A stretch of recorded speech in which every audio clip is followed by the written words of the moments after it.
Gostaria de convidar, finalmente, o nosso palestrante, José Carlos Sepúlveda, para que tome o púlpito, ou, se preferir, fique na mesa, continue na sua posição na mesa, se preferir. O senhor está reconhecido para proferir as suas palavras. Perdão. Obrigado.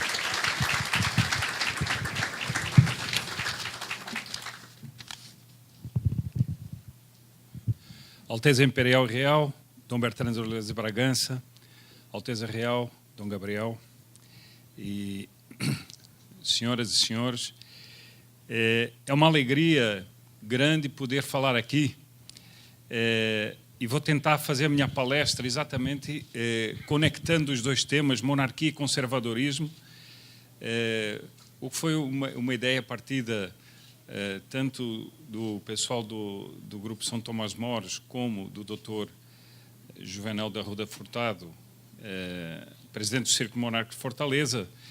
E, digamos, eu vou tentar falar do ponto de vista das mentalidades, talvez não às vezes com muita precisão das doutrinas conservadoras. Temos aqui, falar de doutrinas conservadoras diante do Bruno, é um desafio. Espero que ele não me censure por nenhuma heresia aqui.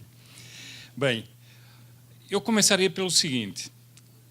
Muitos, quando ouvem falar de monarquia,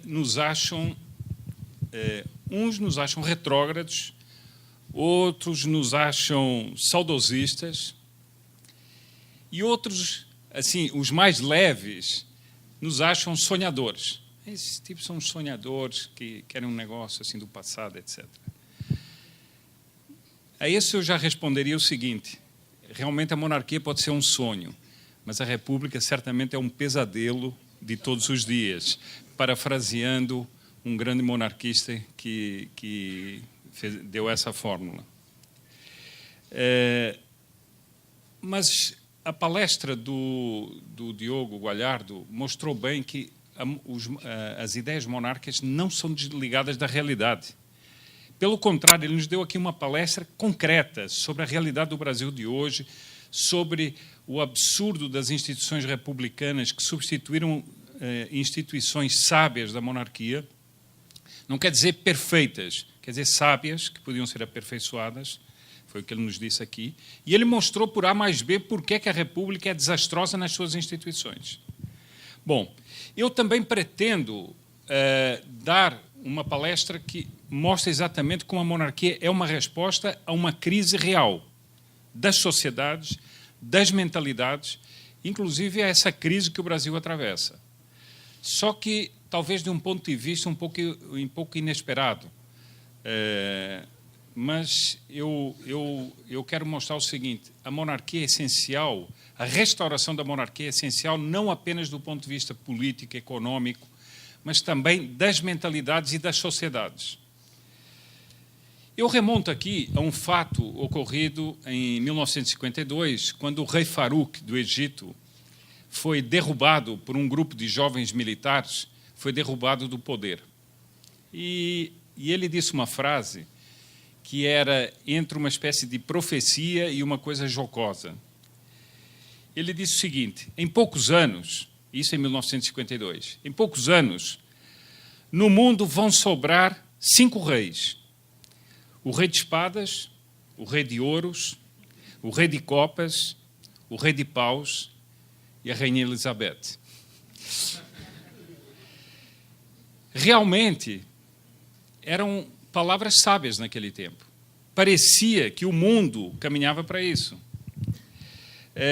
Digamos assim, o espírito do tempo era esse. As monarquias iam desaparecer. E em poucos anos teríamos estes 5 reis, os das cartas e a rainha Elizabeth. Tudo o que era plebeu, tudo o que era espírito pequeno-burguês, tudo o que era vulgar parecia que estava na moda, e tudo o que era aristocrático, tudo o que era refinado parecia que estava desaparecendo da história. Essa era a previsão. E 6 décadas e meia depois, eu acho que essa não é a realidade.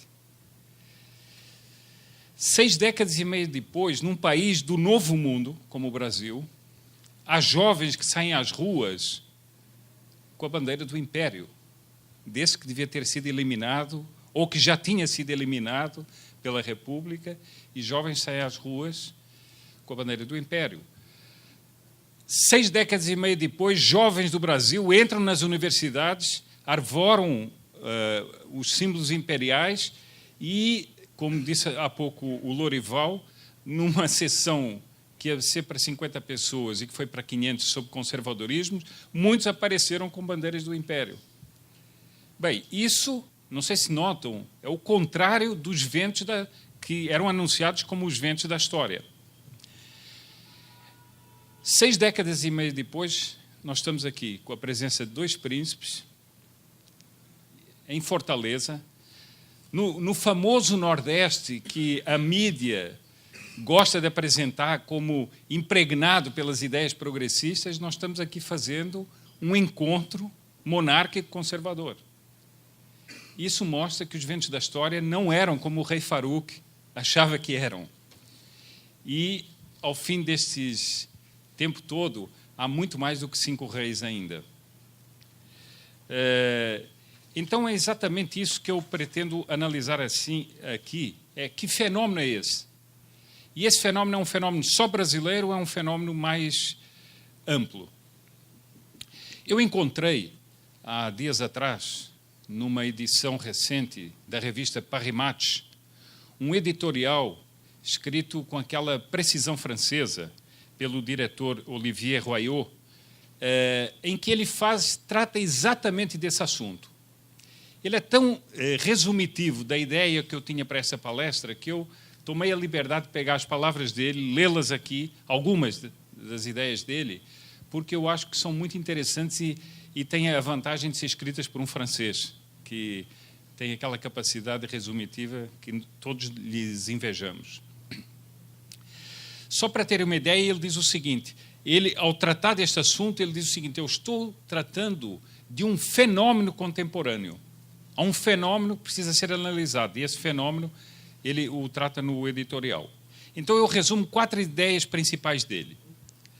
As cabeças coroadas entraram sem complexos no século XXI e resistem com brio às convulsões da mundialização. Primeira ideia. Então, ele diz o seguinte: hoje existem mais ou menos 45 monarquias, não as 5 que o rei Farouk dizia. Segundo, o fascínio pelos ouros e pelos mistérios da realeza perduram. Isso é muito interessante, porque nós vivemos na sociedade da transparência, na sociedade em que não há mistérios. Pois então, os mistérios e o esplendor da monarquia continuam a fascinar. Terceiro, eu estou lendo esses pontos dele pelo seguinte: ele não é uma pessoa nem do movimento monárquico, nem do movimento conservador. Eu estou dando a análise de um jornalista importante para ver como ele percebe a mesma realidade do que nós. Enquanto os discursos populistas e a internet ameaçam extinguir os partidos políticos tradicionais, as famílias reais, encarnação dos símbolos da nação e garantes da sua unidade, permanecem com boa saúde e podem contar com a adesão dos seus súbditos. Então, essa ideia é muito interessante. Eles encarnam a nação, encarnam esses valores e eles estão de boa saúde. Por fim, ele diz o seguinte: as casas reais valorizam os valores familiares, exibem uma tranquila e simpática serenidade, que suscita uma esperança no futuro em sociedades sem referências e corroídas pela dúvida. Eu acho que aqui esta formulação é fundamental. Nós temos sociedades corroídas pela dúvida, sem valores, desorientadas, e essa serenidade e essa majestade, diria eu, das famílias reais continua presente e continua a ser um valor, e por isso muitos a procuram. Este contraste exatamente entre esses valores da realeza e essas faltas de marcos de referência das sociedades contemporâneas é a essência da minha exposição. Vejam bem uma coisa interessante. O fascínio, nós vivemos numa sociedade que se proclama igualitária, que se proclama democrática no sentido do igualitarismo, já notaram que mesmo príncipes que não têm poder nenhum, que não têm riquezas pessoais, eles exercem fascínio. Por quê? Porque as pessoas veem que eles não são só as pessoas deles, são pessoas que carregam uma tradição, carregam séculos. Eles são representantes vivos da história. Isso é um valor que não se compra, isso é um valor que não se vende, isso é um valor que está no mais profundo das mentalidades. E isso não é a política que consegue arrasá-lo. Bom, o que é propriamente esse fascínio? Por que os príncipes têm esse fascínio? Por quê? Porque, ao longo dos séculos, a realeza, mais amplamente a nobreza, da qual eles são o cume, eles cultivaram o valor da excelência. Tudo o que eles, na cultura pessoal, na influência política, na influência artística, o que é que eles cultivaram para os seus povos? A excelência. E nós não imaginamos um príncipe propugnando atitudes vulgares. Nós não imaginamos um príncipe ou uma princesa propugnando coisas imorais. Então, digamos, podíamos resumir esse fascínio a uma palavra que é a honra. O grande José Bonifácio, já que está aqui um produtor do documentário sobre José Bonifácio, o grande José Bonifácio tem nos seus escritos uma frase lapidar que diz o seguinte: sem o princípio da honra, nenhuma monarquia subsiste. É pura verdade. Alguém pode me fazer até uma objeção, mas há príncipes que dão escândalos. É verdade. Infelizmente há. Há príncipes que dão escândalos. Mas por que os homens escandalosos da sua vida pessoal acham escandaloso que um príncipe dê escândalos? Porque mesmo esses homens reconhecem que os príncipes não deviam dar escândalos. Eles deviam ser excelentes. Então, na hora em que eles criticam um escândalo de um príncipe, eles reconhecem que ser príncipe é ser excelente. Eu dou assim um fato concreto, interessante por um lado. Quando o príncipe R, há uns tempos atrás, talvez 2 anos, infelizmente deu um escândalo nos Estados Unidos, que saiu em muitos jornais. Muita gente apontou esse escândalo. O que os jornais depois não apontaram é que o príncipe R, voltando à Inglaterra, pediu publicamente desculpas pela atitude dele. Por quê? Porque ele disse que ele não estava à altura da esperança que os súbditos depositavam nele. Já viram algum presidente da República pedir desculpas? Não, eu não sei de nada. Não fui eu. Diante das evidências mais evidentes, não. Nunca fui eu, não sei de nada, etc.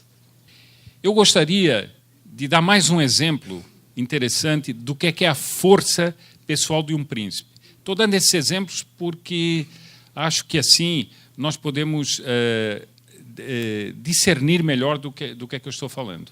Não sei se lembram, há uns anos atrás, poucos anos atrás, numa dessas cúpulas ibero-americanas, ainda era vivo o tiranete Hugo Chávez. Militar, que comandava a Venezuela no braço ditatorial, com apoio de militares com as mesmas ideias dele, e durante a cúpula ibero-americana ele estava insultando todo mundo, insultando pessoas de outros países, o primeiro-ministro espanhol, etc. A um determinado momento, o rei da Espanha se virou para eles e disse: "Por que não te callas?" E o tiranete ficou calado. Ele não foi capaz de dizer mais nada. Agora, diga-me uma coisa, qual é o poder do rei Juan Carlos para mandar calá-lo? Nada. Ele tinha armas ali. Ele tinha alguma autoridade para mandá-lo calar? Tinha. tinha a autoridade da história. Ele tinha a autoridade da legitimidade que ele carregava consigo. E por isso, aquele tiranete que era um sujeito cheio de poder, calou-se. E agora mais uma coisa interessante. Vejam como as pessoas gostam disso, porque isso virou isso até toque de telefone isso virou. As pessoas tinham, por que não te calhas? No telefone. Bom, e isso é prestígio, né? Agora, de onde é que vem esse prestígio? Vem exatamente da legitimidade da história.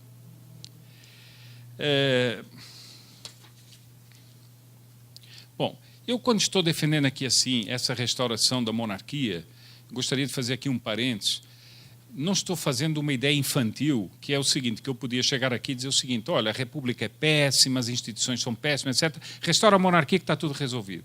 Isso seria um infantilismo total. Também sei que isso não é o pensamento nem dos príncipes, porque todos nós sabemos que onde existe o homem, existem os seus defeitos. Há soluções boas, que sempre comportam dificuldades. Então não é uma solução mágica. Aliás, a ideia de soluções mágicas é uma ideia tipicamente republicana.